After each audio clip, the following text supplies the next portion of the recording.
the world of Game of Thrones. A complete story. Most people meet this story in the middle. They meet it the day a king rides north to ask an old friend to serve him, or the day a silver-haired girl is sold into marriage by her brother, or the day snow starts falling in a season that should have brought summer. But the war for the Iron Throne, the war between the living and the dead, and the war inside House Targaryen itself were never the beginning. They were the last chapters of a story that had already been running for more than 12,000 years. Almost none of what follows comes down to us as clean, agreed-upon fact. The earliest chapters of this history survive only as oral legend, passed mouth to mouth for thousands of years before anyone thought to write them down, and even the written record, kept for centuries by the scholars of the Citadel, the order of maesters who serve as scribes, healers, and historians in nearly every noble household in Westeros, is shot through with gaps, contradictions, and the ordinary human habit of remembering the past in whatever light makes the present look most justified. Where sources disagree, we've gone with the version that appears most often across the surviving accounts. Where they're silent, we've said so rather than invent a certainty no one who actually lived through these events could have claimed either. Keep that in mind as the timeline moves from myth towards something closer to verifiable fact. The further back you go, the more this history starts to resemble the stories people told each other in the dark to explain why the world is shaped the way it is. Before there were 7 kingdoms, there were no kingdoms at all. Before there was a throne built from 1,000 swords, there was no throne, no crown, no word for king that anyone on the continent would have recognized. There was only a green, ancient land, alive with a kind of magic that the people of Cersei Lannister's or Daenerys Targaryen's generation would have called myth. This is the story of how that world became the one we know, how magic gave way to steel, how steel gave way to fire, and how fire in the end very nearly consumed everything it had built. World ruled by magic, long before Westeros had a name that meant anything to the people who lived on it. It belonged to 2 peoples who were not human at all. The first were the children of the forest, and despite what their name suggests, they were not children in any way that mattered. They were an ancient race, small in stature, barely the height of a human boy, but old beyond easy counting and deeply attuned to the natural world around them. Dark or dappled skin, large eyes the colour of autumn leaves, and a way of moving through the woods that made them nearly impossible for outsiders to track. This was how the few humans who ever glimpsed them described the children.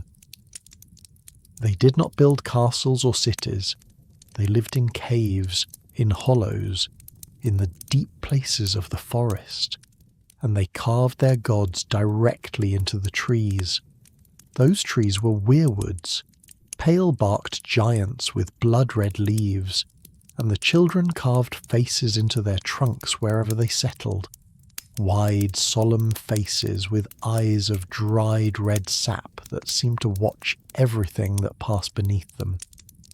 The children worshipped nature itself through these faces, a diffuse and ancient set of beliefs that the people who came after them would eventually call the worship of the old gods. Through the weirwoods, the children could see, remember, and, according to the oldest legends, occasionally act upon the world in ways no human sorcery could match. Greenseers among them were said to walk into animals, walk through the eyes of ravens and glimpse fragments of the future and the past at once. The children were not alone in that ancient world. Sharing the same forests, mountains, and frozen wastes were the giants, towering, shaggy, immensely strong beings who rode woolly mammoths and largely kept to themselves, tribal and scattered, more a feature of the landscape than a civilization in the way people would later understand the term. Between the children and the giants, there was no great war, no defining conflict. The two races simply coexisted, each keeping to its own corner of a world that had room enough for both. Among the children, the deepest and rarest form of magic belonged to a select few known as green seers. Through the weirwoods interconnected, roots, and some legends insist through the tree's vast underground network alone, a green seer could witness events unfolding leagues away, look backward into centuries already past, and occasionally glimpse fragments of what had not yet happened at all. Some were said to be capable of warging, projecting their consciousness into animals, seeing through a raven's eyes or a wolf's senses as easily as their own. It was a magic built on patience and rootedness rather than conquest, which made it almost the exact opposite of the world that was about to arrive on Westeros's shores. This era is remembered, in the fragments of legend and the scattered writings of later maesters, as the Dawn Age, a name that captures how distant and how dim our knowledge of it truly is. There is no single reliable record of how long it lasted, or what its politics, if it had any, looked like. What we do know is that it ended decisively and violently, with the arrival of a new kind of creature entirely. Us. Bronze, blood, and a broken bridge. Roughly 12,000 years before the birth of Daenerys Targaryen, a wave of migrants began crossing onto the continent that would one day be called Westeros. They came from Essos over a natural land bridge in the far southeast, the narrow mountainous connector later remembered as the Arm of Dawn, and they called themselves simply the First Men. They were nothing like the children of the forest. Where the children were small, quiet, and deeply woven into the natural world, the First Men were tall, numerous, and equipped with bronze weapons and tools the children had never needed and never developed. They came not to observe the land but to claim it, to clear forest for farmland, to fell trees for timber, to build the first crude holdfasts and villages that would, centuries later, grow into castles. The trouble was that the forests the First Men wanted to clear were sacred. Weirwood groves, the living shrines of the old gods, the physical anchor of the children's entire religious and magical tradition, stood directly in the path of the newcomers' axes. To the First Men, a tree was timber. To the children of the forest, a felled weirwood was closer to murder, an act of violence against something that could see, remember, and in some sense feel. What followed was not a single battle, but generations of grinding, brutal conflict. The children fought with everything their magic could offer: poisoned darts, spells worked through nature itself, green seers directing swarms of animals against the invaders. In one of the most consequential acts of the entire war, the children used their power to shatter the very land bridge the First Men had crossed, sundering the Arm of Dawn into the broken, storm-racked chain of islands later sailors would come to know as the Stepstones. It was a desperate attempt to seal Westeros off from any further human migration, proof of how seriously the children took the threat, and proof of just how much power they were willing to spend to end it. It didn't work. The First Men who had already crossed kept coming, kept clearing, kept multiplying, and slowly the balance of the war began to tip in their favour.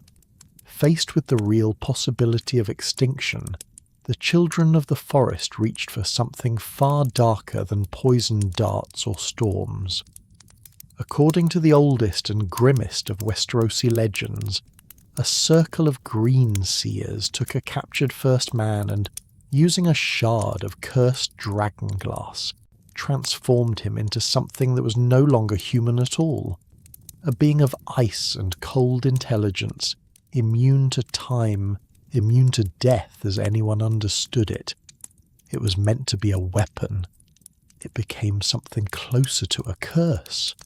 That first transformed man would, in the fullness of time, be remembered as the Night King, and the race that grew from him, cruel, patient, tireless, would come to be called the Others, or in the common tongue of later ages, the White Walkers. Whether it was the sheer horror of what they had created, or a dawning realization that a war fought to annihilation would leave nothing standing for either side to inherit, the children never deployed a second one. Instead, both sides did something almost unimaginable given the scale of the bloodshed that had come before. They stopped. The pact and an uneasy peace. Leaders of the Children of the Forest and the First Men met at a small lake island deep in what would later be called the Riverlands, a place ringed with faces carved into weirwood trunks, which came to be known simply as the Isle of Faces. There, the two peoples negotiated and signed an agreement remembered ever after as the Pact. The terms were, by the standards of any war, remarkably generous to both sides. The First Men agreed to stop cutting down weirwood trees anywhere on the continent, and, in a gesture with consequences that would echo for thousands of years, many of them adopted the worship of the old gods as their own religion, kneeling before the same red-eyed faces the children had always revered. In exchange, the deep forest would remain forever the domain of the children, untouched by axe or plough, while the First Men were granted the coastlines, the high plains, the mountains and the bogs, land enough to build the beginnings of a civilization. For thousands of years, remarkably, the pact held. Villages grew into strongholds, strongholds into the first true kingdoms, and the First Men spread across the continent, slowly forgetting the bronze weapons of their ancestors in favour of a new metal, iron, that had come to define an entire age. Culture, language and religion knit the First Men together, even as they carved the land up into rival domains. It was not paradise. There were still wars, still rivalries, still petty kings squabbling over rivers and hills. But it was peace of a kind the continent had never known before, and it lasted for millennia. Then it ended, and when it ended in ice. The long night and the sword that drank a soul. No one agrees on exactly why it happened. Some stories say the others simply turned, unprompted, on the children who had made them, resentful of their own creation. Others suggest something colder and stranger woke in the far north, regardless of what the children wanted, and the others were only its first and most visible expression. Whatever the cause, an era of catastrophic winter descended on Westeros, a winter that did not last a season but a generation, and it came paired with an invading army unlike anything the world had seen, the army of the dead. This age is remembered as the Long Night, and the fragments of legend that survive it are less history than nightmare. Snow that piled 100 feet deep, darkness that swallowed the sun for years at a stretch, an advancing horde of the others and their reanimated dead, sweeping down from the uttermost north and slaughtering everything in their path. Men, animals, entire settlements erased in a single push southward. For a time, it looked as though all life on the continent might simply be extinguished. Facing annihilation, the First Men and the Children of the Forest did the one thing that had ever worked for either of them. They set aside their history and fought together. Among the first men who rallied against the coming dark, legend remembers one figure above all others, a hero known in the oldest tellings as Azor Ahai. The stories say Azor Ahai understood that mankind could not win this war with ordinary steel. He needed a weapon touched by something greater than metal and fire, so he shut himself away and laboured for 30 days and 30 nights to forge a sword capable of standing against the others. Twice he tempered the blade in water, and twice it shattered rather than holding an edge. It was only on the third attempt, after realising the sword demanded a sacrifice worthy of the task, that he found a way to finish it. He plunged the unfinished blade into the heart of his own wife, binding her spirit into the steel as she died. The sword that resulted, burning, alive, and unlike any other blade before or since, became known as Lightbringer. Armed with it, Azor Ahai led the combined forces of men against the others in a conflict remembered as the Battle for the Dawn, and against every likelihood they won. The others and their army were driven back into the frozen wastes from which they had come, and the world, for the first time in a generation, saw the sun again. But victory was never framed in the old prophecies as final. The children's magic, or perhaps simply the terrible logic of what had already happened once, carried a warning with it, that when the long night returned, as someday it inevitably would, Azor Ahai would be reborn to lead humanity again. Centuries later, this half-remembered legend would be seized upon and formalized by a very different culture entirely, the followers of a fire god called the Lord of Light, whose priests and priestesses would spend generations searching every corner of the world for signs that their promised saviour, the one who would be born amid smoke and salt to wake dragons from stone, had finally arrived. It was in the aftermath of the long night, with the immediate threat pushed back but never fully extinguished, that the survivors made a decision that would define the geography and the politics of the continent for the next 8,000 years. They built a wall, the wall, Winterfell, and the Brothers in Black. The man most remembered for that decision was a First Man leader known to history as Bran the Builder, a name that would echo strangely, thousands of years later, in a Stark boy who would inherit far more from him than just a name and a talent for climbing. With help from the Children of the Forest, whose magic was woven into the project in ways later generations could only guess at, Bran raised an immense barrier of ice along the northern edge of the continent, a wall reportedly 700 feet high, stretching for hundreds of miles from coast to coast, anchoring itself in old magic that made it far more than an ordinary fortification. It was meant to be the last line of defence against anything that ever again came marching down from the far north. Guarding that wall required people, and to provide them, Bran founded an order of dedicated defenders sworn to give up land, titles, and family in exchange for a single lifelong purpose: standing watch over the realms of men.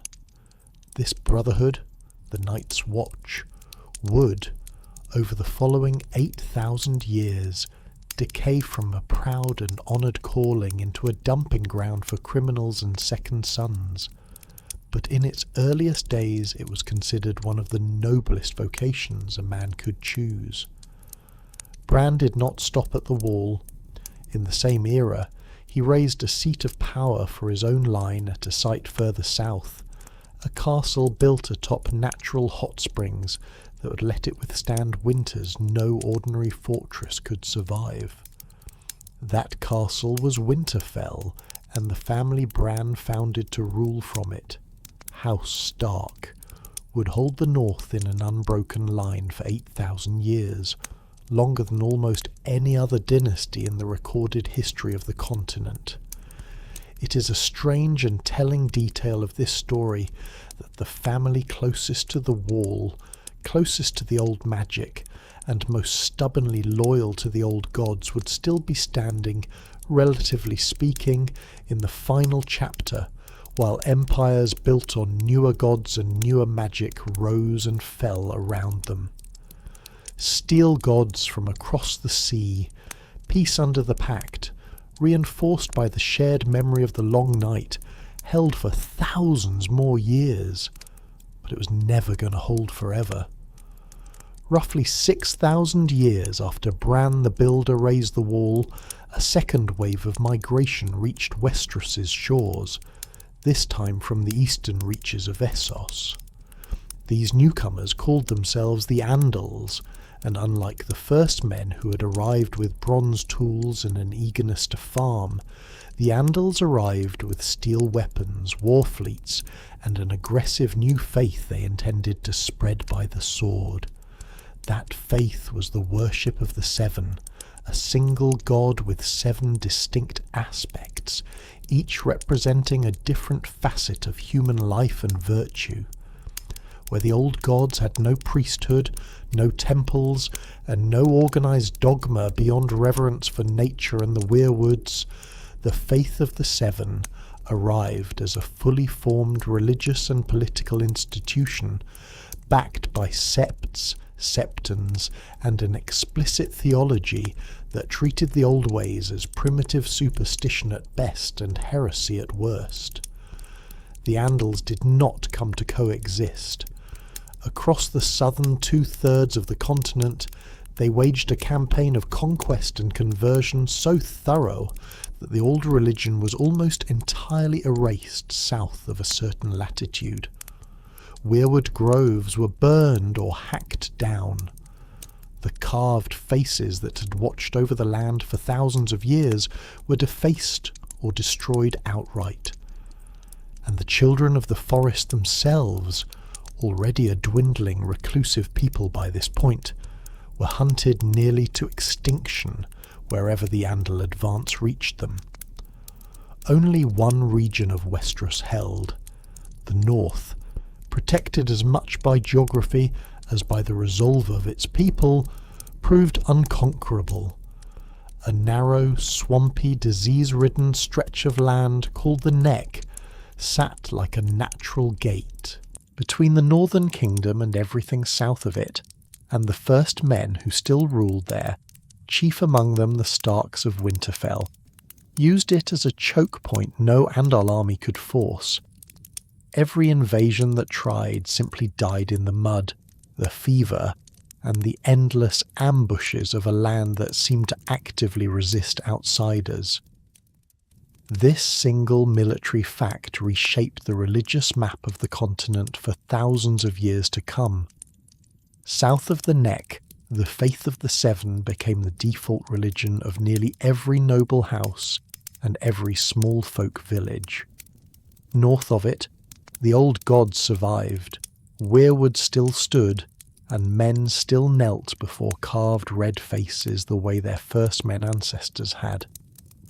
It is the direct reason the Starks of Winterfell still pray to a faceless, templeless god of nature centuries later, while a family like the Lannisters, Tyrells, or Baratheons would find that practice almost unrecognisably foreign.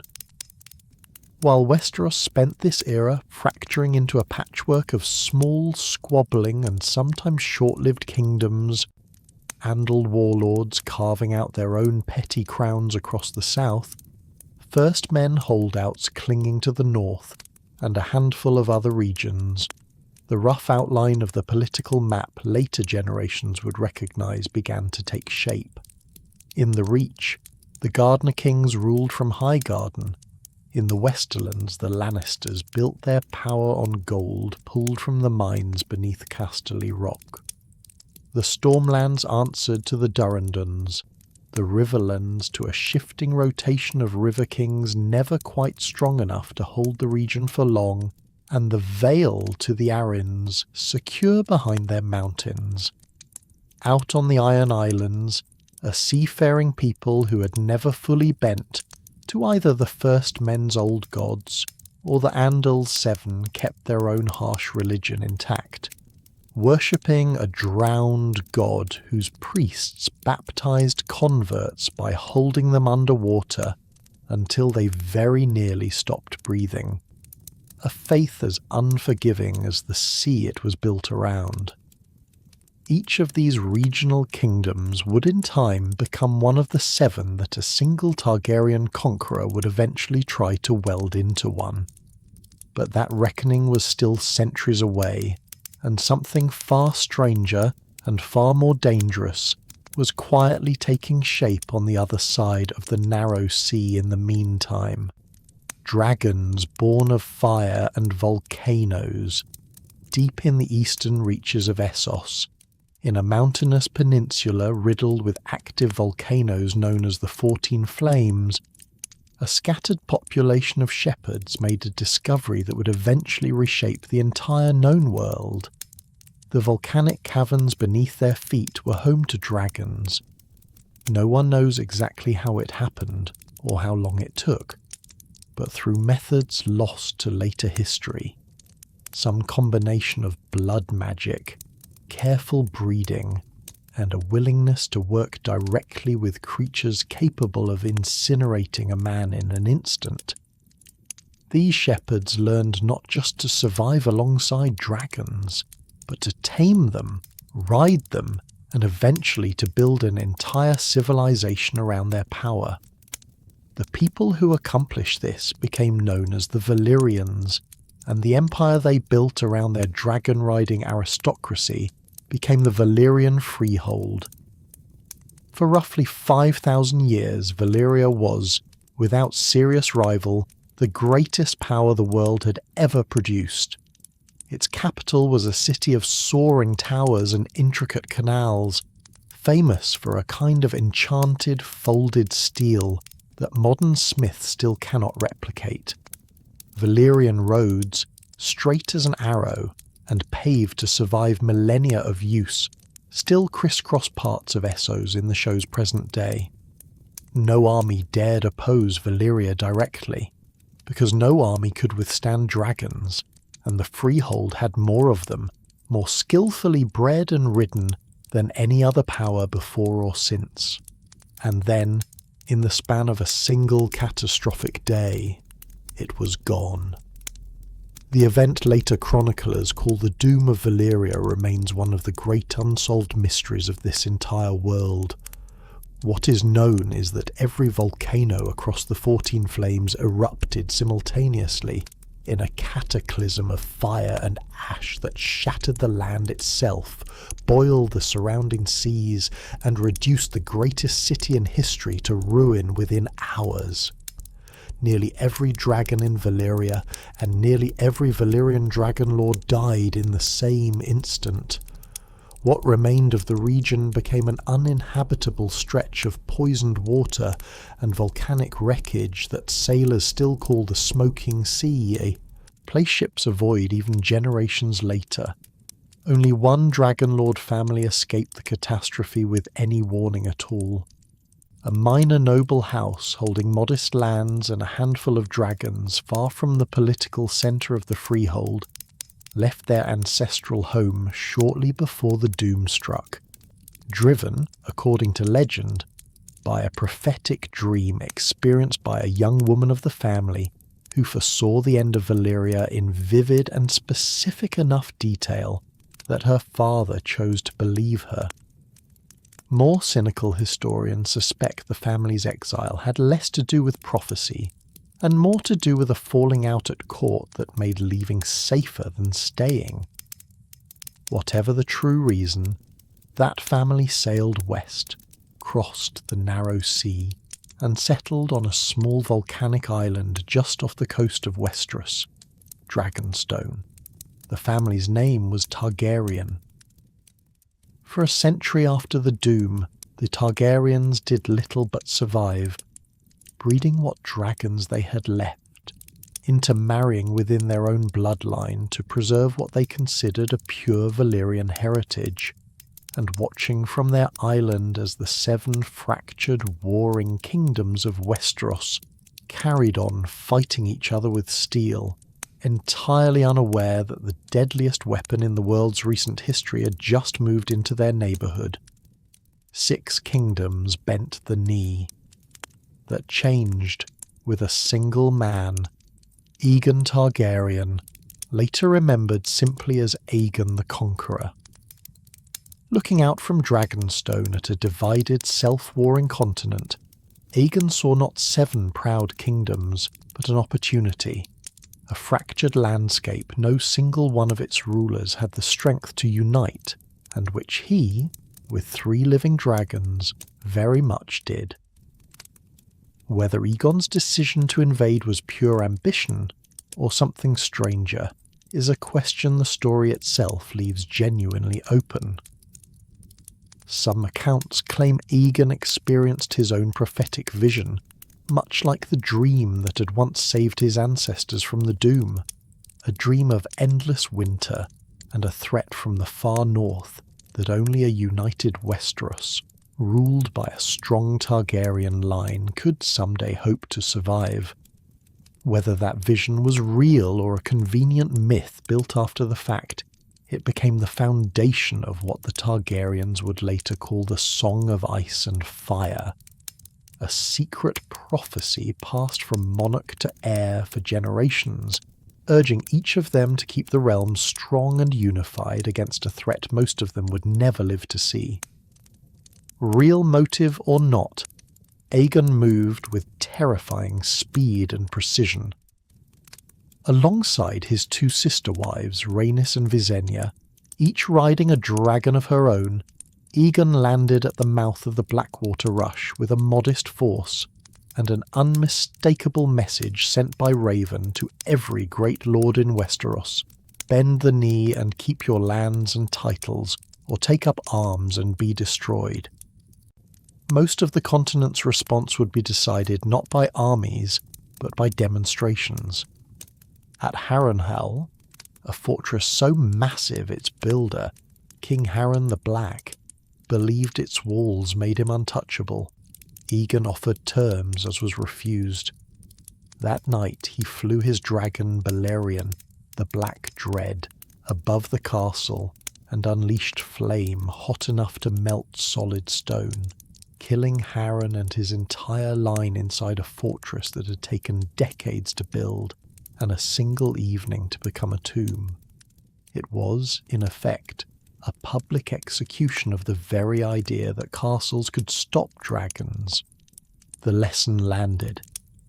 When the combined armies of the Reach and the Westerlands, a coalition numbering in the tens of thousands, easily 5 times Aegon's own modest ground force, met the Targaryens on an open field, all 3 dragons were unleashed together for the only time in the entire campaign.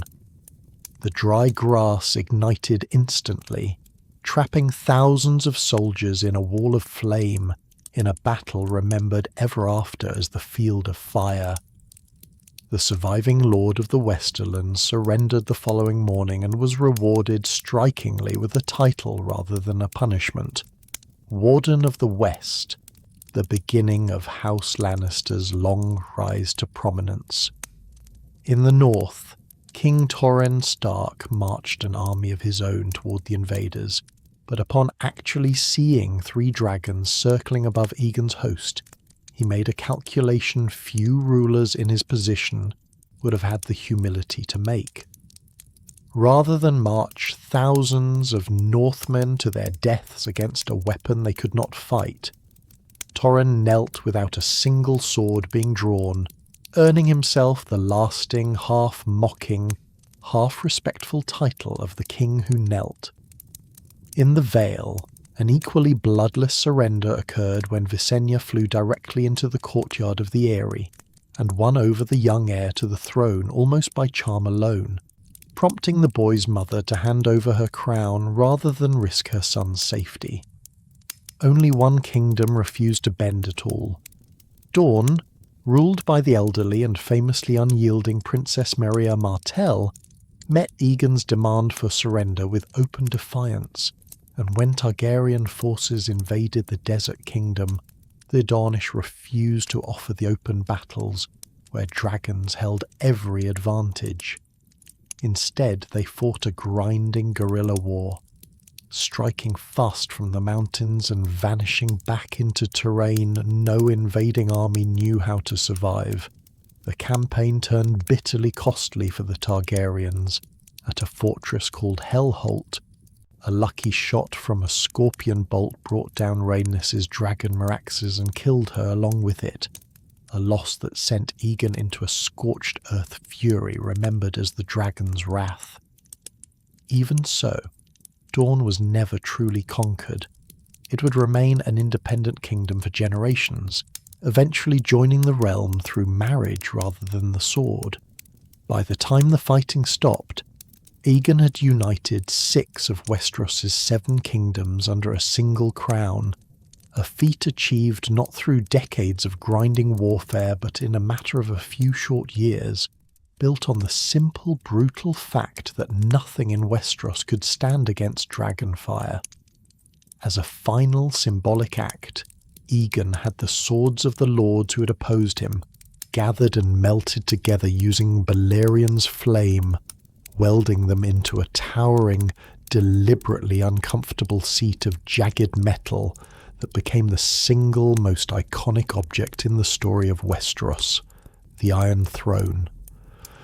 From that point forward, the maesters who kept the continent's historical records adopted an entirely new calendar, counting years as before conquest and after conquest, a small but telling detail of just how completely Aegon had redefined what Westeros even was.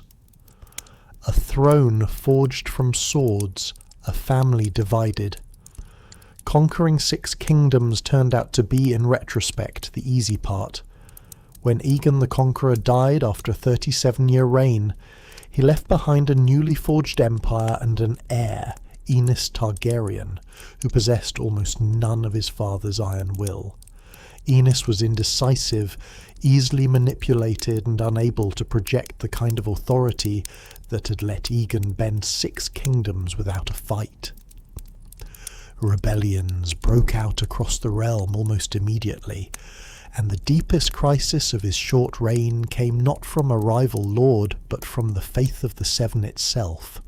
The Targaryens had continued the old Valyrian custom of marrying within their own family, brother to sister, to preserve what they believed was a unique and near-divine bloodline.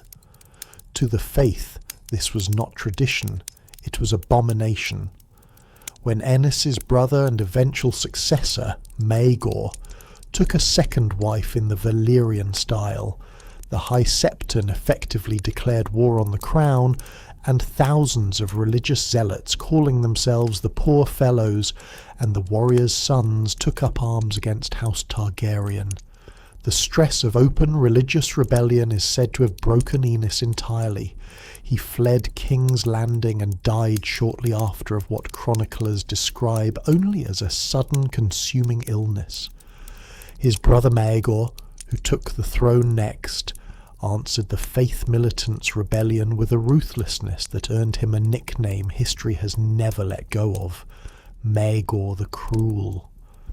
He crushed the religious uprising through years of brutal suppression, hunted the surviving zealots for bounty, and built the Red Keep, the fortress that would serve as the seat of Westerosi power for centuries afterward, with a network of secret tunnels so sensitive that Maegor allegedly had every single builder, mason and labourer who worked on it executed once construction finished, ensuring the castle's secrets would die with the only people who knew them. His reign was, by every account, a reign of terror, and it ended almost as abruptly as it began. Maegor was found dead on the Iron Throne itself, his wrists slashed and his body impaled on one of the throne's jagged blades. Whether he took his own life, was murdered by enemies inside his own court, or, as the more superstitious accounts insist, was killed by the throne itself in judgment of everything he had done to sit on it, no one has ever definitively settled. What followed Maegor's brutal, blood-soaked reign was, almost improbably, the opposite. One of the longest and most celebrated periods of peace and prosperity in the entire history of Westeros. The crown passed to Jaehaerys Targaryen, a young man few expected much from given his family's recent history, and over more than 50 years on the throne, Jaehaerys became the ruler. Modern Westerosi history remembers simply as the Old King, and one of the very few Targaryen monarchs whose reign is remembered as an unambiguous success. Where Maegor had answered the faith militant with fire, Jaehaerys answered it with diplomacy, offering a full pardon in exchange for peace, and formally guaranteeing the crown's protection of the religion going forward, an agreement that held for the rest of the dynasty's history. To resolve the deeper cultural problem of Targaryen incest, Jaehaerys sponsored a doctrine, spread by travelling preachers across the realm, that framed the Targaryens as fundamentally different from ordinary men, closer to gods than mortals, exempt from the laws that bound everyone else because they alone could ride dragons and share Valyrian blood. Alongside his sister wife, Queen Alysanne, Jaehaerys built roads connecting the north to the south, standardized the realm's chaotic legal system, and filled the royal treasury to a level it would rarely see again. It was, by any honest measure, a golden age, and like most golden ages, it could not last. Fire answers. Fire, the dance of the dragons. Jaehaerys lived long enough to outlive nearly all of his own children, and when the time came to settle his succession, he convened a great council to prevent the very crisis his own death might otherwise provoke. The crown ultimately passed to his grandson, Viserys I, who inherited a realm at the absolute height of its wealth, stability, and, quite literally, dragon population. It should have been the strongest possible foundation for a peaceful transfer of power. Instead, it became the seed of the deadliest civil war in Targaryen history. Viserys' central problem was one that would have seemed almost mundane if it hadn't involved dragons. He had no surviving son. After a string of stillbirths and infant deaths, and after losing his first wife in a desperate, ultimately fatal attempt to deliver a male heir, Viserys made an unprecedented choice. He named his only surviving child, Princess Rhaenyra, as his heir, and compelled the great lords of Westeros to swear a formal oath of loyalty to her as the future ruler of the Seven Kingdoms, an arrangement that directly defied Westerosi tradition, which favoured sons over daughters regardless of birth order. Years later, Viserys remarried, and his new wife, Alicent Hightower, gave him the son he had once so desperately wanted, Aegon. What began as a genuine friendship between Rhaenyra and her new stepmother curdled over the following years into rivalry and eventually outright hostility, as Alicent grew convinced that her own son's claim to the throne, and his very safety, depended on displacing Rhaenyra as heir. Viserys, still bound by guilt over his first wife's death and stubbornly loyal to the promise he had made his daughter, refused to change his succession, even as the court around him split into two increasingly hostile camps: the Greens, loyal to Alicent and her son Aegon, and the Blacks, loyal to Rhaenyra. When Viserys finally died, Alicent and her father, Otto Hightower, moved immediately and decisively, crowning Aegon king before Rhaenyra, still isolated on Dragonstone and unaware her father had even passed, could respond. The news of her father's death and her own supplanting arrived together, and the shock reportedly sent Rhaenyra into early traumatic labour that ended in a stillbirth. Grieving and enraged, she declared declared herself the true Queen of Westeros, and the kingdom split cleanly down the middle. What followed, a conflict later chroniclers named the Dance of the Dragons, began as a political standoff and rapidly became something far darker. A war fought not just with armies but with assassination, betrayal, and, for the first time in the dynasty's history, dragon turned against dragon. The first true bloodshed came almost by accident, when Rhaenyra's young son Lucerys, sent to deliver a diplomatic message, was chased down mid-flight over open water by his one-eyed uncle Aemond on the back of the enormous dragon Varga.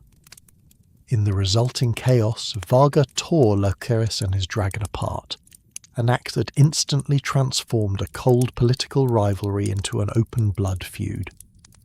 The war escalated from there with grim, mechanical inevitability. Grief-stricken and increasingly ruthless, Rhaenyra's husband Daemon dispatched 2 assassins, remembered in the histories only by their underworld nicknames Blood and Cheese, to murder Aemond inside the Red Keep in retaliation. Unable to find their target, the assassins instead murdered Rhaenyra's young nephew, Prince Jaehaerys, in his own mother's chambers. From that point forward, the war stopped resembling anything like a normal succession dispute and became a spiral of dragon-on-dragon slaughter that neither side seemed able to stop or, in some cases, even wanted to. At the Battle of Rook's Rest, Rhaenyra's sister-in-law Rhaenys flew her dragon Mealy's into a trap laid by the Green Loyalist Criston Cole, and though she inflicted devastating losses on the ground, before Aemond's Varga arrived to turn the tide, both Rhaenys and her dragon were ultimately killed. Later, in a duel remembered as one of the war's most catastrophic moments, Daemon and Aemond fought each other directly in the sky above the lake called God's Eye. Their dragons, Caraxes and Vhagar, locked together and plummeted from the clouds, and as the 2 men fell alongside them, Daemon drove his Valyrian steel blade through his nephew's eye in the final seconds before impact. All 4, 2 men, 2 dragons, died in the crash, in an explosion of water and steam visible for miles. By this point the war had bled the realm dry in every sense. With King's Landing's treasury emptied by Aegon's flight and Rhaenyra's brief, desperate reoccupation of the capital, taxes rose to levels the starving small folk could no longer bear, and public fury boiled over into one of the war's strangest and grimmest episodes. A mob, whipped into a frenzy by a barefoot street preacher who blamed the dragons themselves for the realm's suffering, stormed the dome structure in King's Landing where the Targaryens kept their remaining beasts chained. The dragons killed thousands of attackers before sheer weight of numbers overwhelmed them. By morning, several of the last Targaryen dragons in the world lay dead in the wreckage of their own pit, and Rhaenyra's own young son Joffrey died attempting to fly to their rescue on a dragon that was never bonded to him. Broken and increasingly isolated, Rhaenyra fled back to Dragonstone, only to be captured there by men who had turned against her in the chaos. In one of the single cruelest acts in the entire history of House Targaryen, she was executed by being fed alive to Aegon II's dragon, Sunfire, while her own young son, Aegon the Younger, was forced to watch. Aegon II reclaimed the Iron Throne, but the victory was hollow and short-lived. Badly injured and widely blamed for a war that had gutted the realm, he was assassinated with poisoned wine within the year. The throne then passed, almost as an afterthought, to the very boy who had watched his mother die, Aegon III, who would spend much of the rest of his life avoiding dragons entirely, understandably haunted by what he'd witnessed. No one, in any real sense, won the Dance of the Dragons. Nearly the entire Targaryen bloodline had been consumed by its own internal war. The dynasty's carefully cultivated prophecy of a saviour yet to come was all but forgotten in the wreckage, and the skies over Westeros, once thick with the most powerful weapons the world had ever known, were for the first time in over a century nearly empty. The long fall, civil wars and a dying bloodline. The decades that followed the Dance of the Dragons read less like the history of a single golden dynasty, and more like a slow-motion unravelling. Aegon III grew into adulthood, harbouring an active loathing for the creatures that had killed both his mother and indirectly his own childhood. Under his reign, the last of the dwindling sickly dragons finally died out entirely in the year 153 after the conquest, leaving the skies of Westeros without a single living dragon for the first time in over 150 years.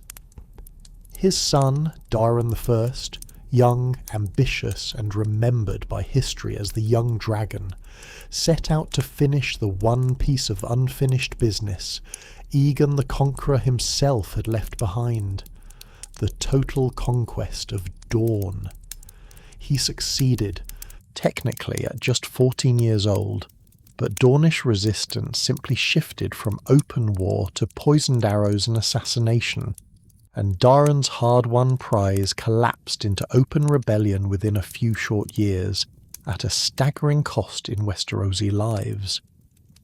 Daron himself died young, and the crown passed to his brother Baela, a monarch whose reign would be defined less by conquest than by religious extremity. Baela walked barefoot into Dorne to sue for the very peace his brother had tried to win through steel, locked his own sisters away in a tower to avoid any temptation to break the faith's laws against incest, and eventually starved himself to death through prolonged religious fasting, leaving behind a legend of sainthood that historians still argue over. What came after Baela's death was, by nearly every account, the low point of the entire Targaryen dynasty. The reign of Aegon IV, remembered, not affectionately, as Aegon the Unworthy, selfish, indulgent, and almost entirely indifferent to the suffering of his own small folk. Aegon IV's single most consequential act came on his deathbed, when he formally legitimised every one of his numerous illegitimate children, granting them full legal claim to lands, titles, and potentially the crown itself.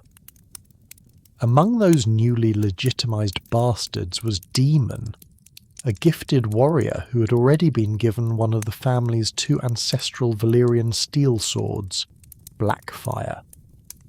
When Aegon IV's true-born son took the throne as Daron II, Daemon rallied enough disaffected lords around the idea that a warrior's claim outweighed a scholar king's to launch the first Blackfire rebellion, the opening chapter of a conflict that would recur, in various forms, across multiple generations, as Daemon's sons and grandsons kept the Blackfire claim alive through repeated, increasingly desperate uprisings. The generational Blackfire conflict finally burned itself out at the War of the Ninepenny Kings, when the knight Barristan Selmy, already earning the reputation for battlefield heroism that would follow him for the rest of his life, killed the last serious Blackfire claimant in single combat, ending a rebellion that had, across its various flare-ups, cost the realm decades of intermittent bloodshed. By the time the fighting finally stopped, the Seven Kingdoms were exhausted in a way that had little to do with dragons and everything to do with a royal family that seemed to specialise in producing either tyrants, zealots, or both. The Hedge Knight, the Hidden Prince, and the fire at Summerhall. Amid the exhaustion that followed the Blackfire Wars, one of the most beloved threads in the entire history of Westeros unfolds, not in a throne room, but on the muddy roads between minor tournaments, following a giant of a hedge knight and the strange orphan boy who insisted on becoming his squire.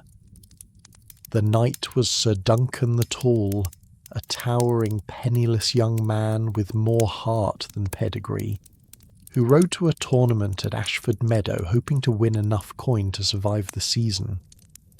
Along the way, he picked up a small, bald, oddly self-assured squire who called himself simply Egg. Duncan had no idea at first that the boy in his service was in fact Prince Aegon Targaryen, quietly running from a royal life he found suffocating. Their partnership was cemented in fire almost immediately. At the tournament, a cruel and unstable Targaryen prince named Aerion, a man who genuinely believed on some level that he was a dragon born into human form, took violent offence at a puppet show performed by a travelling Dornish woman, and ordered her hands mutilated in punishment.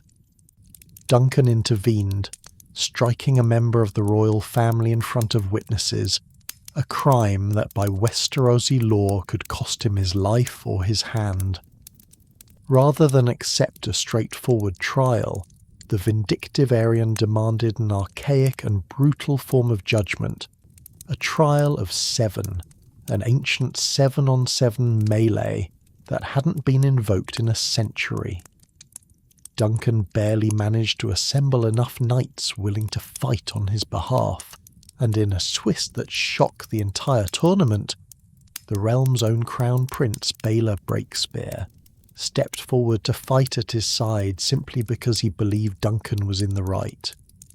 Duncan survived the melee and kept his life, but Baelor did not. Struck in the head by his own brother mid-combat, the heir to the Iron Throne died in the mud, sacrificing his life to defend a penniless hedge knight he barely knew. Bound by guilt and honour in roughly equal measure, Duncan kept Egg as his squire for decades afterward, and the two of them wandered the 7 kingdoms together, living rough, fighting when they had to, and witnessing firsthand exactly how badly the ordinary people of Westeros suffered whenever the great lords decided to go to war. While they wandered, fate did what fate in this family tends to do. It thinned the Targaryen line through a brutal, almost darkly comic string of accidents and misfortunes. A plague swept the capital and killed one king outright along with 2 royal princes. His successor died childless after a brief reign. The next king in line was killed by a falling rock during a minor military campaign. Of his surviving sons, one drank himself into an early grave, and another, utterly convinced that drinking a cup of wildfire would transform him into an actual dragon, died screaming in agony after doing exactly that. When the lords of the realm finally turned in desperation to the eldest remaining son, a scholar named Aemon who had already taken vows as a maester, he refused the crown outright, and, to remove himself permanently from the succession, gave up his name entirely and exiled himself to the Wall to serve out his life in the Night's Watch, a decision that would, generations later, place a wise old blind maester at the very heart of Jon Snow's story at Castle Black. That left the crown to fall, almost by elimination, on the last man anyone expected, the bald little orphan squire from the road. Egg was crowned Aegon V, remembered by history as Aegon the Unlikely, precisely because his position in the line of succession had once seemed so hopeless that no one had bothered to consider him a serious contender. True to everything he had witnessed on the road with Duncan, Aegon V spent much of his reign fighting the realm's high lords to pass reforms protecting the common people.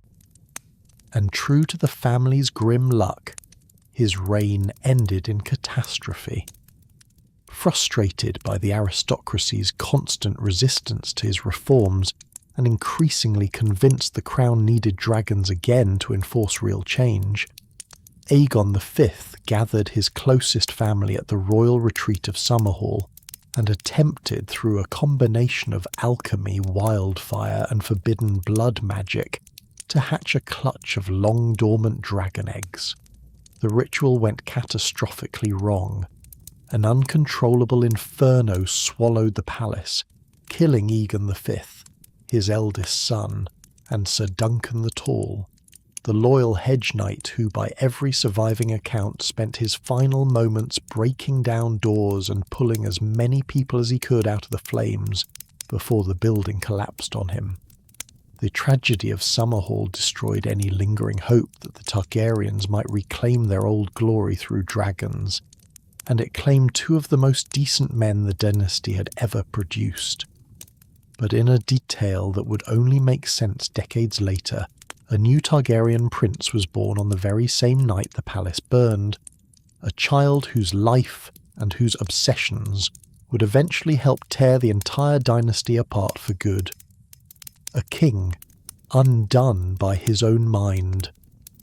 That prince's father, Aerys Targaryen, inherited the Iron Throne in the aftermath of Summerhall's devastation, and for roughly the first 2 decades of his reign, he seemed almost like a corrective to his own family's recent history, charming, ambitious, and full of grand civic plans, from a proposed extension of the wall to an entirely new marble capital. He was popular with his lords and his subjects alike, and one of his shrewdest early decisions was appointing a young, brilliant, and famously ruthless lord named Tywin Lannister as his Hand of the King, a partnership that for a time kept the realm both peaceful and prosperous. It did not last. Whether through the slow-building pressure of rule, generations of Targaryen intermarriage catching up with him, or some combination of both, Aerys's mind began to deteriorate.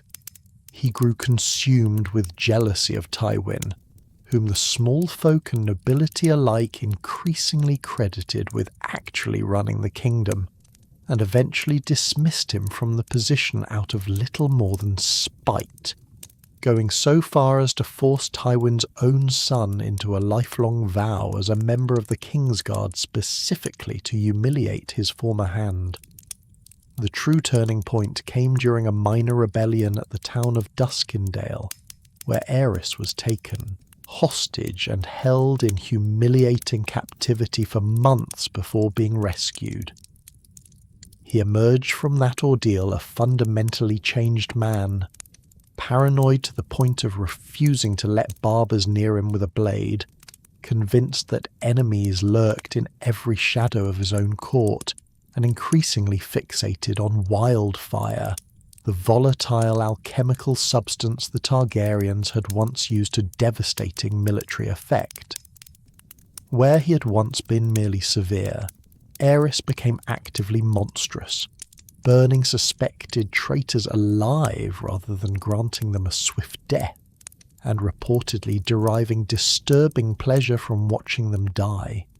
By the final years of his reign, the man the small folk had once admired was remembered by nearly everyone who served him only as the Mad King.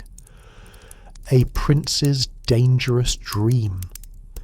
As his father's grip on sanity slipped further each year, Aerys's son Rhaegar grew into everything the realm hoped might rescue it.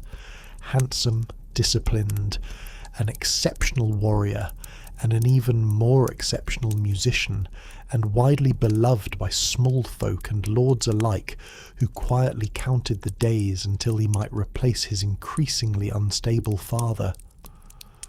But Rhaegar carried an obsession of his own, one that would ultimately prove just as destructive as his father's madness, if in a far quieter and more tragic way. He had immersed himself for years in the old prophecies surrounding Azor Ahai and the promised return of the Long Night, and he had come to believe, whether from genuine visions or simply the intensity of his own study, that the prophecy's fulfillment required a child born from a union of ice and fire, a Targaryen paired not with another Targaryen, but with someone of the old First Men bloodline from the north. The path toward that belief's disastrous consequences began at a massive tournament held at Harrenhal, the largest gathering of Westerosi lords in living memory. Rhaegar won the final joust of the tournament, which under custom obligated him to crown a woman as Queen of Love and Beauty. Everyone in attendance assumed he would crown his own wife, Princess Elia Martell of Dawn. Instead, in front of the entire assembled nobility of the realm, Rhaegar rode his horse directly past Elia and placed the winner's crown of blue winter roses in the lap of a young northern noblewoman, Lyanna Stark, who was, at the time, already betrothed to Robert Baratheon, Lord of Storm's End.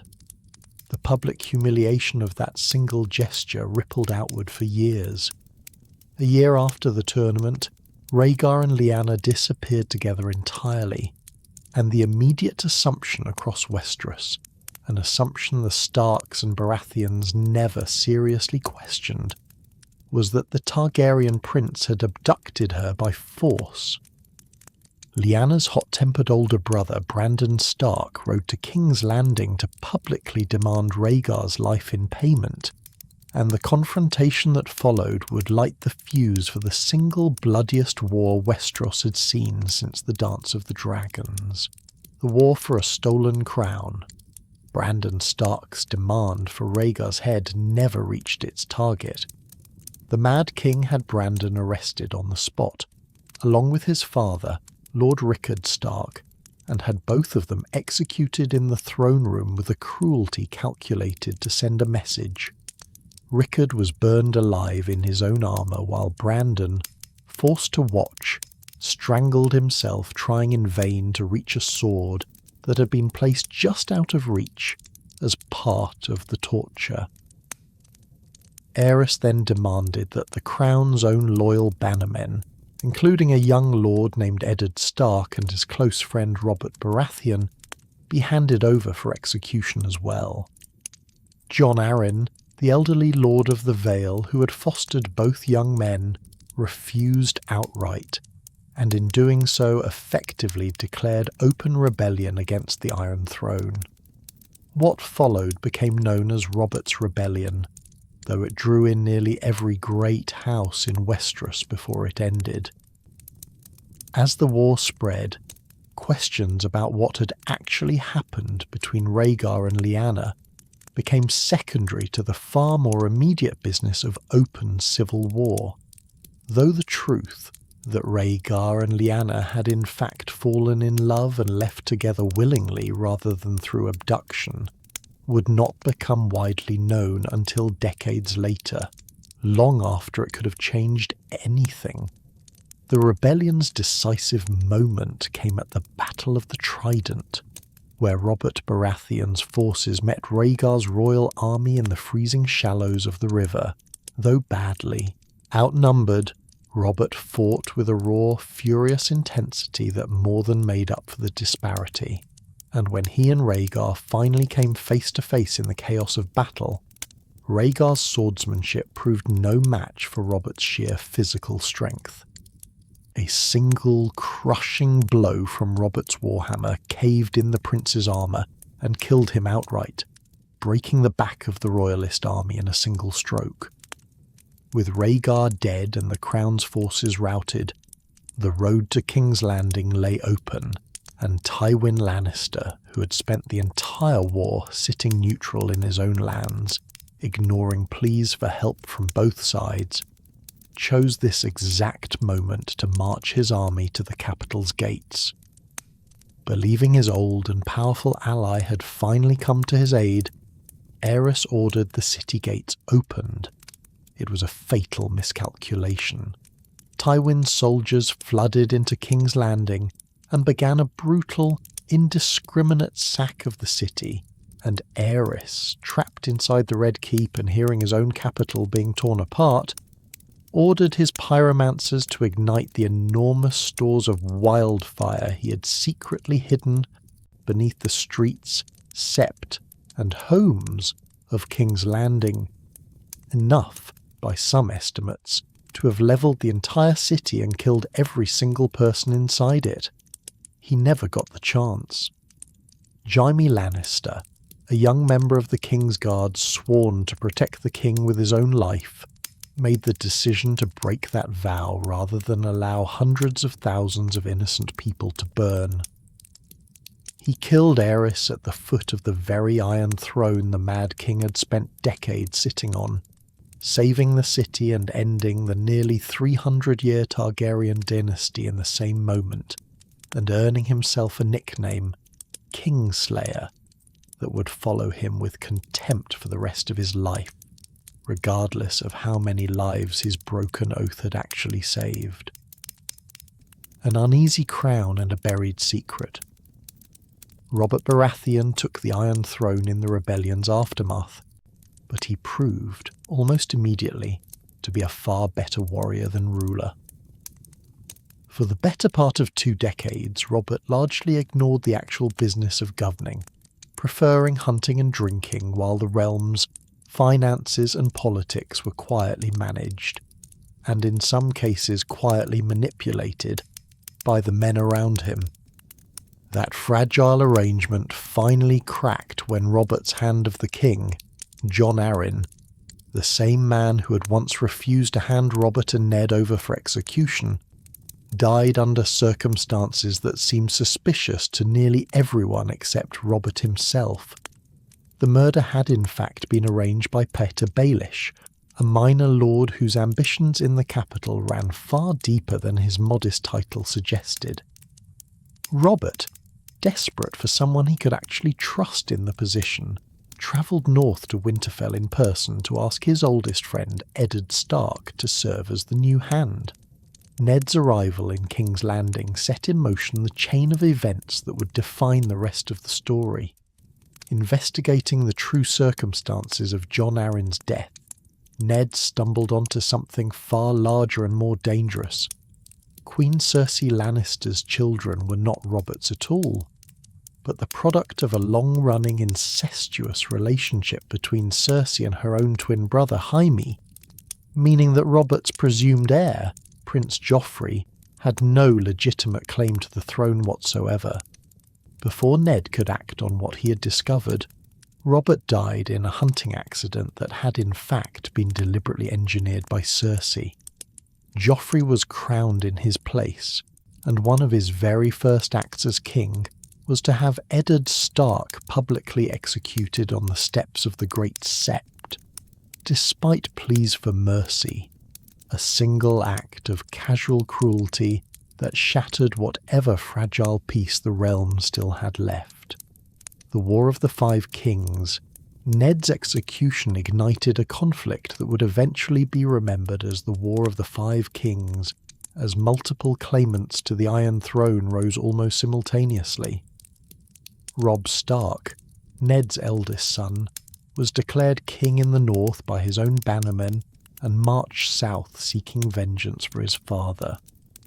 Robert's 2 surviving brothers, Stannis and Renly, each declared themselves the rightful king in turn, splintering what should have been a unified opposition to the Lannisters into yet another 3-way civil war.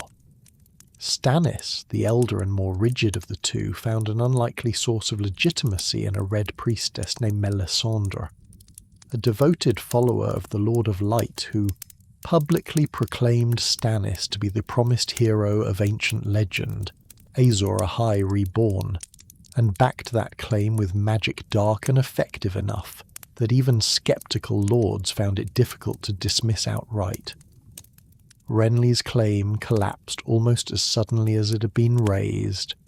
On the eve of what should have been a decisive battle against Stannis' forces, Renly was murdered inside his own tent by a shadow assassin, conjured through Melisandre's darkest magic. A killing so quiet and so total that most of his own army simply abandoned the field rather than fight for a cause that had died with him. Stannis pressed his advantage south to King's Landing itself, launching a massive naval and land assault on the capital that came remarkably close to succeeding, until Tyrion Lannister, serving as acting hand in his father's absence, unleashed a devastating stockpile of wildfire against Stannis' fleet in the waters of Blackwater Bay, turning the tide of the battle in a single explosive night and buying the Lannister regime several more years of life it otherwise would not have had. While Westeros bled itself dry over a chair built from swords, the Lannisters, losing ground on the battlefield, turned to treachery to change their fortunes. As Robb Stark's army marched south, he had once secured safe passage across a critical river crossing by promising to marry one of the daughters of the prickly, easily offended Lord Walder Frey. When Robb broke that promise to marry for love instead, the insulted Frey conspired with the Boltons, supposedly loyal northern bannermen, and the Lannisters to exact a devastating revenge. At what should have been a routine wedding feast, Robb, his pregnant wife, his mother, and the bulk of his personal army were slaughtered in a single act of premeditated treachery, remembered ever after as the Red Wedding, one of the single most shocking betrayals in the entire history of Westeros, and one that effectively ended House Stark's bid for northern independence in an instant. Lannister triumph proved brief and unstable even so. King Joffrey himself was poisoned in the middle of his own wedding feast, choking to death in front of hundreds of witnesses in a killing so public it became known ever after as the Purple Wedding. His uncle Tyrion Lannister, long resented by both his father and sister, and an obvious scapegoat given how openly Joffrey had humiliated him for years, was swiftly arrested and put on trial for the murder. Recognizing that the outcome had been decided before the trial even began, Tyrion demanded a trial by combat instead, and secured as his champion Oberyn Martell, a Dornish prince seeking his own long-delayed vengeance against the Lannister-aligned knight who had killed his sister decades earlier. The duel turned catastrophically in the final seconds, when Oberyn's champion, having already won the fight, paused to demand a confession and was crushed to death for the delay, leaving Tyrion condemned regardless. Facing certain execution, Tyrion escaped from his cell with help from the spymaster Varys and his own brother Jaime, but not before confronting the courtesan he believed had betrayed him, and in a final act of long-simmering rage murdering his own father Tywin with a crossbow while the old man sat, undefended and dismissive to the last on a privy. Tyrion fled across the narrow sea into exile, eventually making his way toward a queen whose own rise had, until that point, been unfolding almost entirely unnoticed by the warring lords of Westeros. The Mother of Dragons rises. While the great houses of Westeros tore each other apart over a metal chair, a very different kind of power was quietly reawakening across the narrow sea.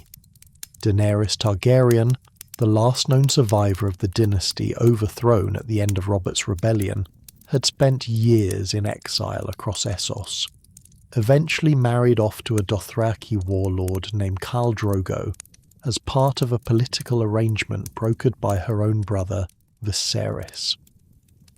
When Drogo died from an infected wound left untreated after a failed blood magic ritual, Daenerys made a decision that would irreversibly change the balance of power in the entire story. She walked into her husband's funeral pyre carrying 3 fossilized dragon eggs that had been in her family for generations, and emerged the next morning entirely unburnt, with 3 living dragon hatchlings, Drogon, Rhaegal and Viserion, clinging to her, Dragons had returned to the world for the first time since the Dance of the Dragons had wiped them out over a century earlier. What followed was a methodical campaign across the slaving cities of Essos, Astapor, Yunkai, and eventually Meereen, during which Daenerys freed tens of thousands of enslaved people, acquired a formidable army of former slave soldiers and sellswords, and grew, alongside her dragons, from a displaced exile into one of the most powerful rulers in the known world. Along the way, she gathered a circle of advisors and protectors whose loyalty would shape nearly everything that followed. Sir Jorah Mormont, an exiled knight who attached himself to her cause out of a devotion that ran far deeper than simple duty. Missandei, a former slave who became her translator, closest confidant, and one of the only people who ever spoke to her with total honesty. And Grey Worm, commander of the Unsullied, an army of eunuch soldiers trained from childhood to feel neither fear nor hesitation in battle. Ruling Meereen in the aftermath of its liberation proved far harder than conquering it, forcing Daenerys to grapple for the first time with a problem no dragon could solve, that freeing people from chains and governing them afterward were two entirely different kinds of power. Her growing reputation as the breaker of chains reached Westeros well before she did, carried across the narrow sea by rumour, by refugees, and eventually by the arrival of a red comet that superstitious observers on both continents took as an omen. Dragons and everything they had once meant to the world were coming back. Scattered wolves and a reluctant hand. Not every thread of the war played out on a battlefield, and not every Stark child's story ran through Winterfell. While Robb led armies and Jon guarded the wall, his younger sisters were living through a version of the war that depended far more on survival, disguise, and patience than on swords. Arya Stark, barely a girl when the fighting began, spent years as a fugitive across a war-torn Westeros, passing through the hands of captors, sellswords, and outright killers, and slowly compiling a private list of names she intended to see dead.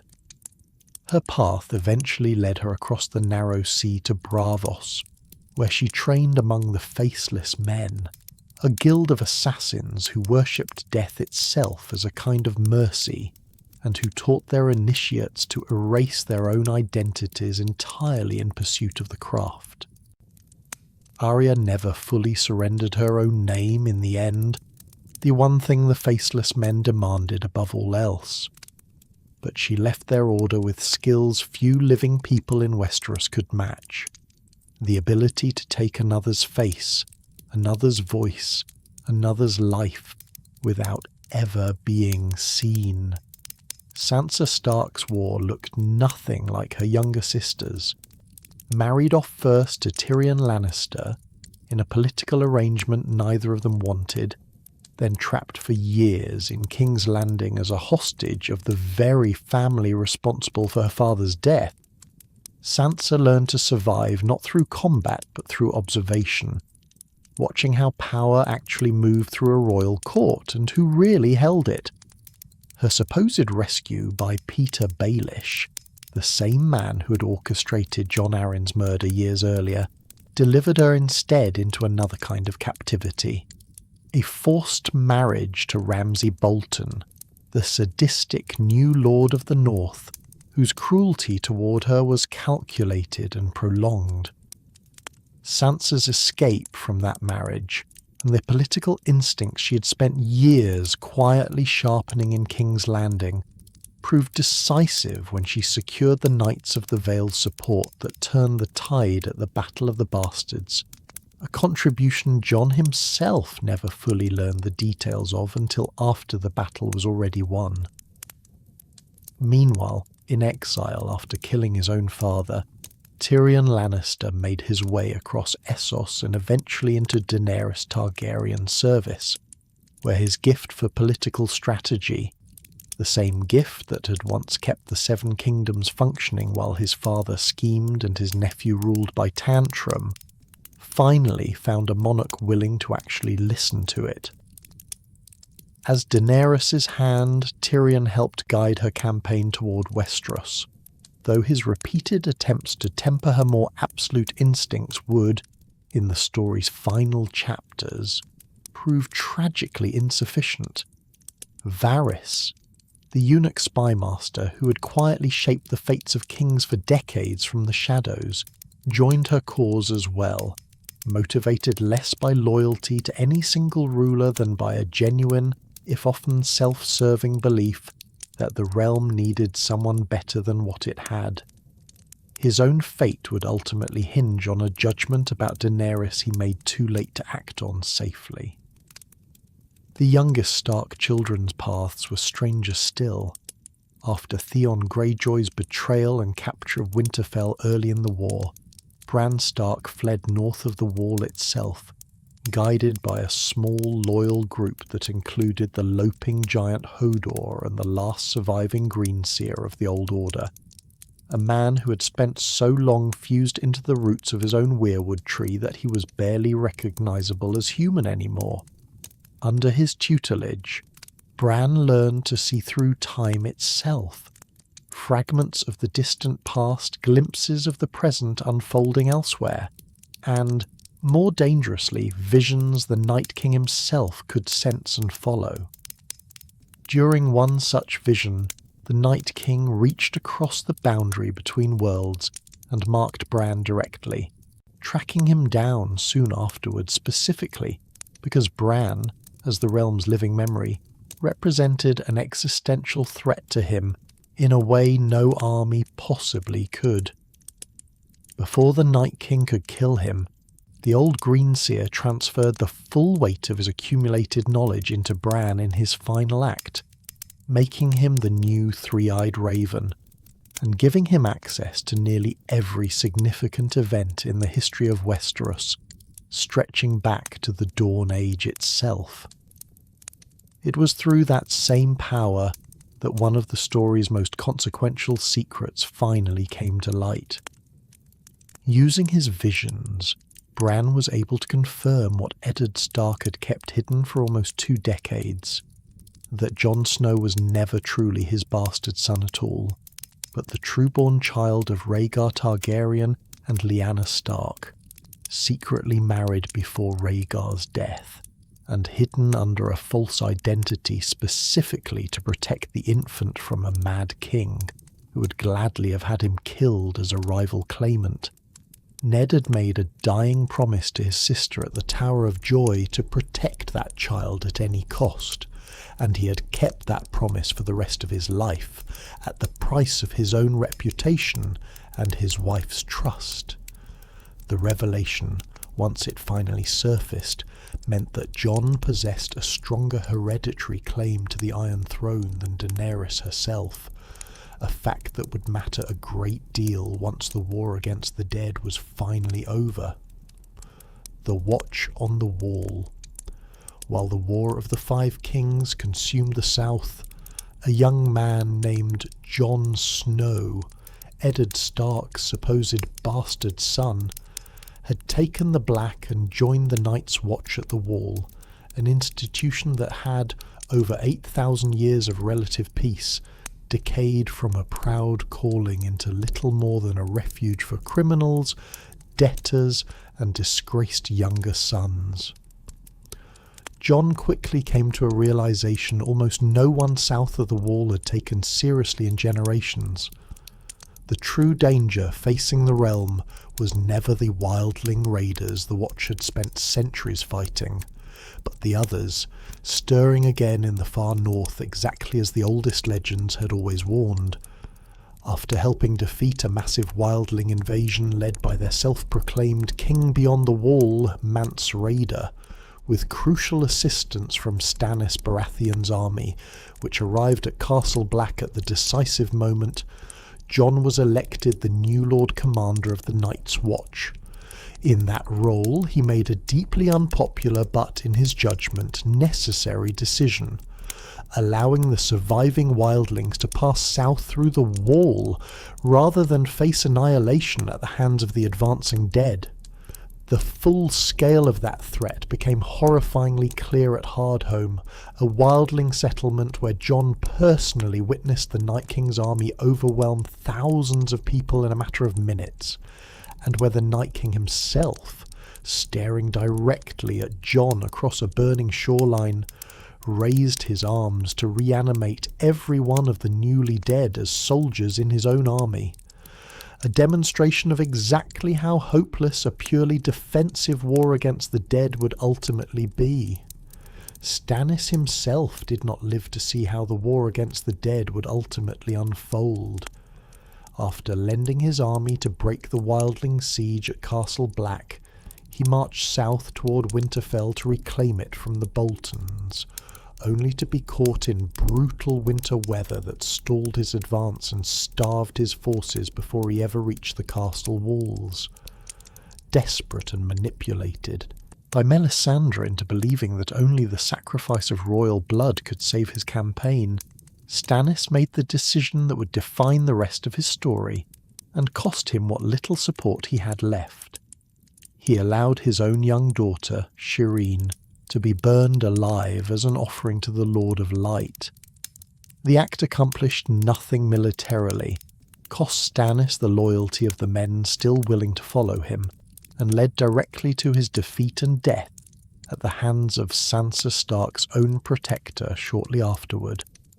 A grim, quiet coda to a claim on the Iron Throne that Melisandre herself had once insisted was written in prophecy. Not every member of the Watch shared Jon's judgment.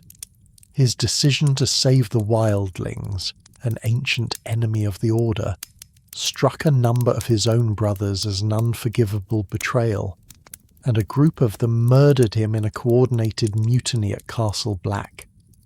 He might have stayed dead, had it not been for Melisandre, this same Red Priestess who had spent years insisting Stannis Baratheon was the prophesied hero reborn, who, having lost faith in Stannis after his campaign against Winterfell collapsed into disaster and personal tragedy, used the last of her magic in a desperate gamble to bring Jon back to life instead.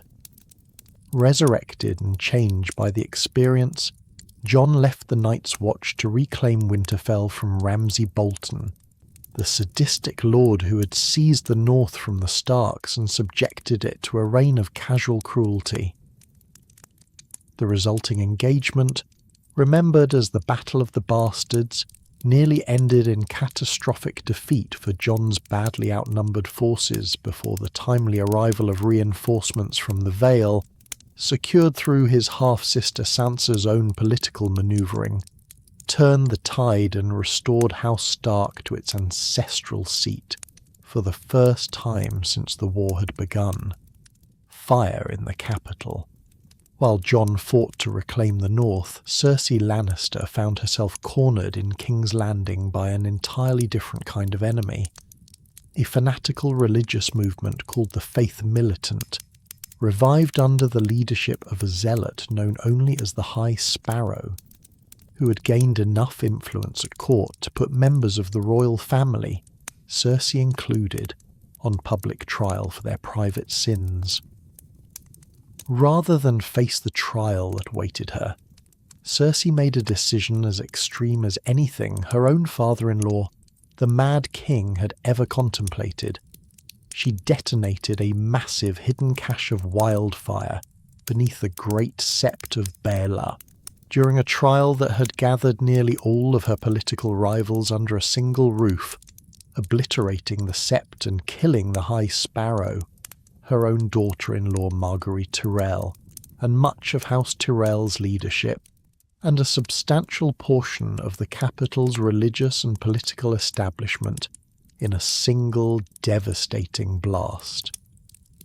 Her last surviving son, King Tommen, unable to process the scale of what his mother had done, and the death of his wife within it, took his own life shortly afterward, clearing the way for Cersei to do something no woman had ever done in the history of the Seven Kingdoms, crown herself ruling queen in her own right, rather than merely as a regent or consort. The Great War for the Dawn, Cersei's triumph such as it was, would not last long.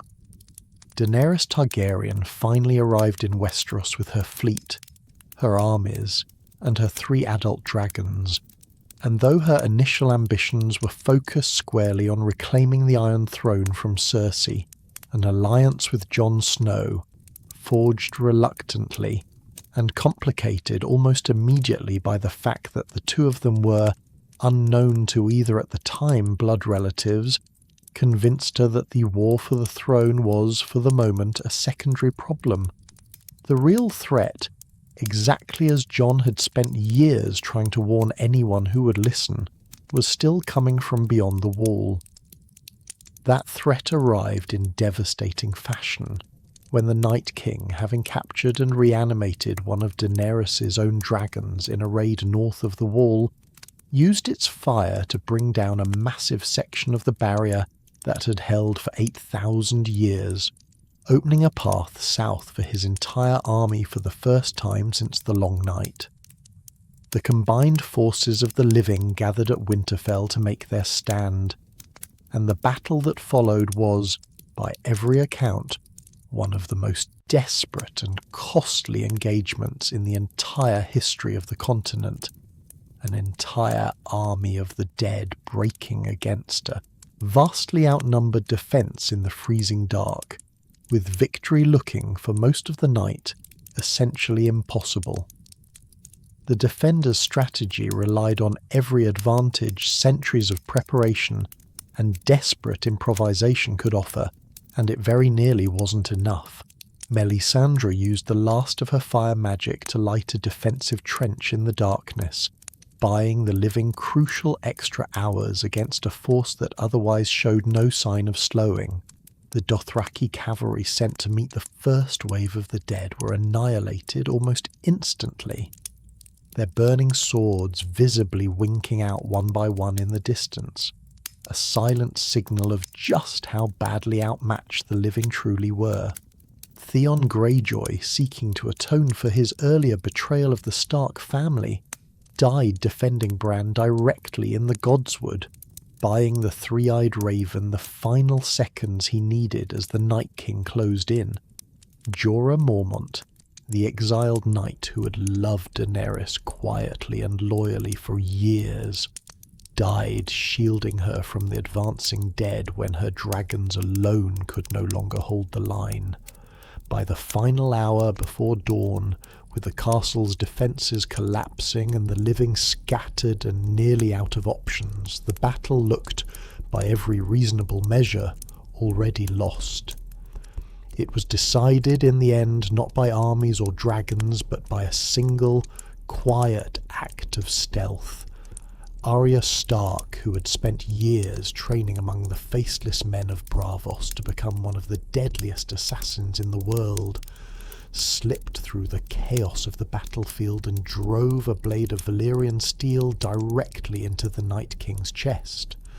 The moment he shattered, his entire army, every white, every reanimated soldier he had ever raised, along with the others who had served him for thousands of years, collapsed into ice and dust in an instant, ending a threat that had loomed over the story since its earliest half-remembered legends of the Long Night, in a battle that would come to be known simply as the Battle of Winterfell, the breaking of the wheel, with the war against the dead finally over. Daenerys turned her army south to complete the campaign she had crossed the narrow sea to fight in the first place, the removal of Cersei Lannister from the Iron Throne. The march south cost her dearly even before the fighting began. Euron Greyjoy, commanding a Lannister fleet armed with massive scorpion bolts designed specifically to bring down dragons, killed her dragon Rhaegal in an ambush at sea. Shortly afterward, Cersei had Daenerys' close friend and advisor Missandei publicly executed on the walls of King's Landing in full view of the approaching army, a calculated act of psychological cruelty meant to provoke exactly the kind of fury it ultimately did. The military outcome, once the actual assault began, was almost anticlimactic by comparison. King's Landing's defences collapsed swiftly under Daenerys' remaining dragon and the Unsullied's disciplined advance, and the city's bells rang out in a formal signal of surrender. What happened next would come to define, and in many ways darken, the entire ending of the story. Daenerys, having lost her closest friends, one of her 3 dragons, and increasingly isolated by a war that had cost her nearly everything she valued, did not stop when the bells rang. Instead, she flew her remaining dragon, Drogon, low over the surrendered city and spent hours systematically burning it to the ground, killing an enormous number of civilians who had already laid down their arms and had nowhere left to flee. The woman who had spent years styling herself the Breaker of Chains, liberator of the enslaved across Essos, had become, in the eyes of nearly everyone who witnessed it, something close to the very tyranny she had once set out to destroy. Amid the same collapse, Cersei and Jaime Lannister died together, beneath the crumbling ruins of the Red Keep, buried in the very stronghold their family had once fought so hard to hold. A quiet and almost ironic end for 2 people whose choices had shaped so much of the war around them. Varys, who had by then concluded that Daenerys had grown too dangerous to keep supporting and had begun quietly working to replace her, was discovered and executed on her orders, burned alive by dragonfire for what she considered an act of outright treason. A grim, telling preview of the ruler she was becoming.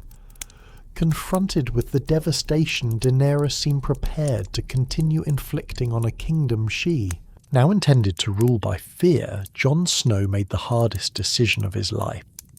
Alone with her in the ruins of the throne room, he embraced the woman he loved and drove a dagger into her heart, ending her life to stop what he believed would otherwise become an endless cycle of conquest and terror. Her surviving dragon Drogon, arriving moments later and finding her dead, chose not to kill Jon in retaliation, but instead turned his flame on the Iron Throne itself. The seat of swords that had caused, directly or indirectly, roughly 3 centuries of nearly continuous suffering, and melted it down into a shapeless glowing ruin. In the aftermath, the surviving great lords of Westeros gathered to decide the future of a continent left exhausted, scarred, and without a clear ruling family for the first time since Aegon the Conqueror had landed at the mouth of the Blackwater Rush. Rather than restore the old hereditary system that had produced tyrants, madmen, and generations of bloody civil war in roughly equal measure, they agreed to something genuinely new, a ruling council that would select each future monarch based on merit rather than birthright. Their choice for the first ruler under this new system was Bran Stark, the boy who had once fallen from a tower window at Winterfell and gone on to become the three-eyed raven, keeper of the realm's entire accumulated memory.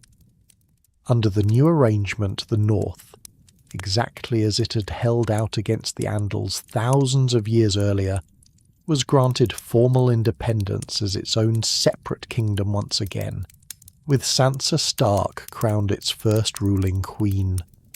Jon Snow himself paid a price for what he had done. Grey Worm and the Unsullied, loyal to Daenerys to the last and furious that her killer had gone unpunished, demanded his execution. The compromise that spared his life sent him back to the Wall in exile, returning him, in a strange and quietly fitting way, to the same order he had once tried to abandon as a younger man.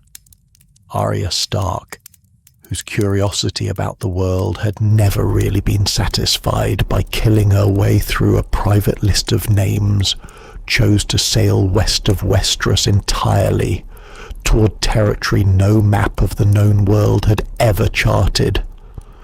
And the dragon Drogon, having spared the man who killed his mother, carried Daenerys' body away from the ruined city and out of the story entirely, disappearing east toward whatever remained of the world the Targaryens had first come from. What the story leaves behind. Strip away the dragons, the ice zombies, and the throne built from swords, and the shape underneath this entire story is remarkably consistent from its first chapter to its last.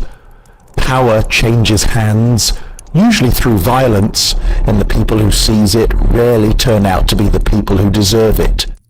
The children of the forest lost their world to the First Men. The First Men's peace was shattered by the Andals. The Andals' kingdoms were conquered by dragons. The Dragons' dynasty tore itself apart from the inside not once but repeatedly, across 300 years of civil war, madness and betrayal, until the family that had once ruled the sky with fire ended the story, with its last true heir stabbed through the heart by the man who loved her. What makes this world endure, in the end, isn't really the scale of its magic or the size of its armies. It's the fact that nearly every catastrophe in it, the war with the children, the doom of Valyria, the dance of the dragons, the Mad King's fall, Daenerys' final descent, traces back to entirely human choices. Pride, fear, grief, and the belief held by nearly everyone who ever sat on the Iron Throne that this time, unlike all the times before, absolute power would be handled differently.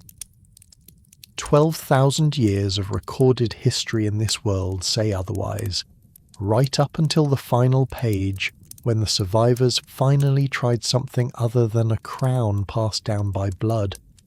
Not because they were certain it would work, but because everything else, over 12,000 years, already had a proven track record of failing. It's worth noticing, too, how often the story circles back on itself. A sword forged through sacrifice to fight the dark reappears, symbolically, in a blade drawn by a girl who was never supposed to be a hero, ending the same ancient enemy in a single strike rather than a 30-year war. A prophecy about a saviour born of ice and fire gets fulfilled technically by 3 different claimants across 3 different centuries and helps ruin nearly all of them. A throne built to be deliberately uncomfortable so that no ruler sitting on it could ever fully relax into comfort ends up outlasting almost every family that fought to sit in it, right up until a dragon burns it down in grief rather than conquest. Whether any of that amounts to a plan, a curse, or simply the shape stories take when the same mistakes keep getting made by different people wearing different crowns is, fittingly, a question this world never fully answers. It just keeps handing the question to whoever survives long enough to inherit it next.